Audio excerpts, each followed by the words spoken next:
नमस्कार किसान भाइयों। इस वीडियो में हम बात करेंगे गर्मियों के दिनों में की जाने वाली भिंडी की खेती के बारे में। गर्मियों के दिनों में भिंडी की खेती कब की जाती है, कैसे की जाती है, प्रति एकड़ हमें भिंडी का कितना बीज लेना चाहिए और किस प्रकार से हमें गर्मियों के दिनों में भिंडी फसल की देखरेख करनी चाहिए, इसके बारे में इस वीडियो में हम पूरी डिटेल के साथ में बात करेंगे। यानी इस वीडियो में गर्मियों के दिनों में की जाने वाली भिंडी की खेती की A to Z जानकारी आपको मिलने वाली है। तो अगर आप भी गर्मियों के दिनों में भिंडी की खेती करने की सोच रहे हैं तो इस वीडियो को अंत तक पूरा देखें। साथ ही वीडियो अच्छा लगे तो वीडियो को लाइक करें और अगर आपने हमें फॉलो नहीं किया है तो वीडियो में आगे बढ़े उससे पहले हमें फॉलो कर लीजिए। किसान भाइयों, बात करें अगर भिंडी की खेती के बारे में, तो भिंडी की खेती आप जितनी अगेती करेंगे उतना ही भिंडी फसल से आपको अच्छा पैसा मिलेगा। अब किसान भाइयों, अगर आप गर्मियों के दिनों में भिंडी की खेती करने की सोच रहे हैं तो आप कौन से महीने में भिंडी की बुआई कर सकते हैं, बुआई का सही समय क्या है, इसकी बात करें तो किसान भाइयों गर्मियों के दिनों में वैसे तो बहुत सारे किसान भाई जनवरी महीने में ही भिंडी की बुआई कर लेते हैं, लेकिन जो फरवरी महीना होता है वो भिंडी की बुआई के लिए पर्याप्त समय माना जाता है, खासकर गर्मियों के दिनों के लिए। अगर आप फरवरी महीने में भिंडी की बुआई करते हैं तो आने वाले 40 से 50 दिनों के बीच में आपकी फसल पर भिंडी लगना स्टार्ट हो जाती है और 40-50 दिन पर आप अपनी भिंडी की फसल को मार्केट में बेचकर पैसा कमाना स्टार्ट कर सकते हैं। तो आप फरवरी महीने में, पूरे फरवरी महीने में आप भिंडी की बुआई जब चाहें कर सकते हैं। किसान भाइयों, बुआई से पहले हमें अपने खेत की किस प्रकार से तैयारी करनी है, बेसल डोज में कौन कौन से खाद डालना है, इसकी बात करें तो खेत की तैयारी की बात करें तो आपको अपने खेत को अच्छी तरीके से हकाई जुताई करके तैयार कर लेना है। फिर बात आती है बेसल डोज की। बेसल डोज में कौन कौन से खाद मुख्य रूप से डालना है इसकी बात करें तो 50 किलोग्राम आपको जो NPK 12-32-16 खाद आता है वो आपको लेना है 50 किलोग्राम प्रति एकड़ की दर से। साथ में 100 किलोग्राम सिंगल सुपर फास्फेट आपको प्रति एकड़ की दर से लेना है और बुआई करते समय आपको कम से कम 500 ग्राम या फिर 1 किलोग्राम प्रति एकड़ की दर से एक फंगीसाइड इन्हीं खादों के साथ में मिलाना है, जिसके रूप में आप कार्बेंडाजिम मैनकोजेब ले सकते हैं। साथ में 5 किलोग्राम प्रति एकड़ की दर से फिप्रोनिल कीटनाशक बुआई करते समय खादों के साथ में मिलाकर अपने खेत में बिखेर देना है। अब किसान भाइयों, बात आती है कि आप बुआई कैसे करेंगे। बहुत सारे किसान भाई क्यारियों में बुआई करते हैं, कुछ किसान भाई बेड पर भी खेती करते हैं। तो आप जिस प्रकार से बुआई करना चाहते हैं उस प्रकार से बुआई कर सकते हैं। अब बुआई की विधि की बात करें तो आप चाहे क्यारियों में बुआई कर रहे हैं या फिर बेड पर बुआई कर रहे हैं, वहाँ पर आपको एक एक बीज को अपने हाथों से ज़मीन में लगाना पड़ेगा, क्योंकि एक एक बीज को जब आप अपने खेत में लगाएंगे तो वहाँ पर बीज की खपत भी कम होगी और बीज को आप एक निश्चित दूरी पर रख सकते हैं। यानी कि पौधे से पौधे की दूरी आपको 2 से 2.5 फीट रखनी ही है। कम से कम 2 फीट पर पौधा होना चाहिए, तभी जाकर आगे पौधा जब बड़ा होगा तो फुटाव भी करेगा और पौधा जितनी फुटान लेगा उतनी भिंडी हमारी फसल पर लगेगी। तो आप भिंडी की बुआई हाथों से ही करें।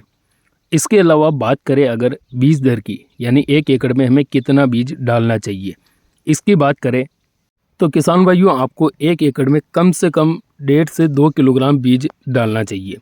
किसान भाइयों, गर्मियों के दिनों में क्या होता है कि कुछ बीज ऐसे होते हैं जो जर्मिनेट नहीं हो पाते हैं या फिर कुछ कीड़े वगैरह खा जाते हैं, इसकी वजह से जर्मिनेट नहीं हो पाते हैं। तो आप कम से कम 2 किलोग्राम प्रति एकड़ की दर से बीज दर जरूर रखें।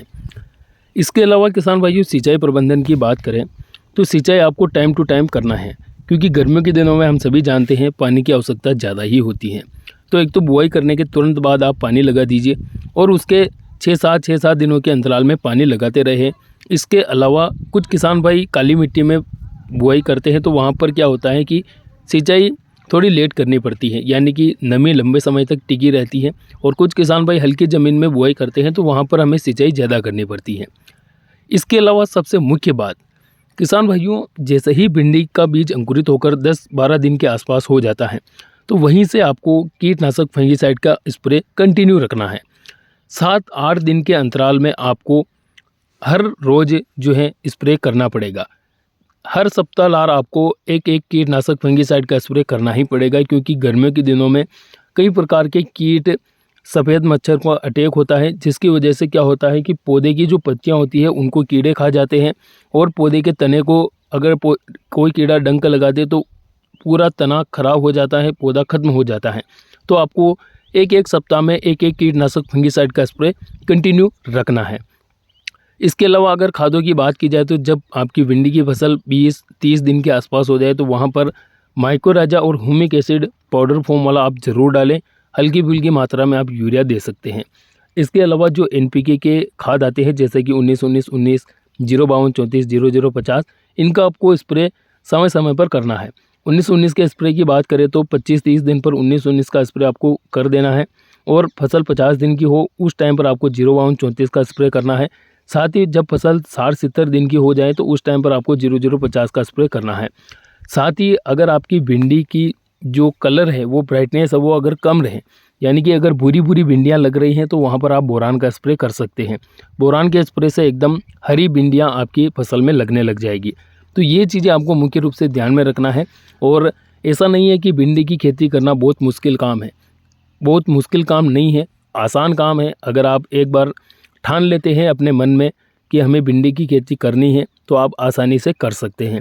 बस आपको स्प्रे का ध्यान रखना है और मुख्य रूप से कीटनाशक फंगिसाइड का स्प्रे आपको गर्मियों के दिनों में कंटिन्यू रखना है, क्योंकि आपने कई बार देखा होगा बहुत सारे किसान भाइयों की फसलें ख़राब हो जाती हैं, पीला मोजेक वायरस आ जाता है या फिर कई प्रकार की फंगस के कारण जो है पौधे खत्म हो जाते हैं।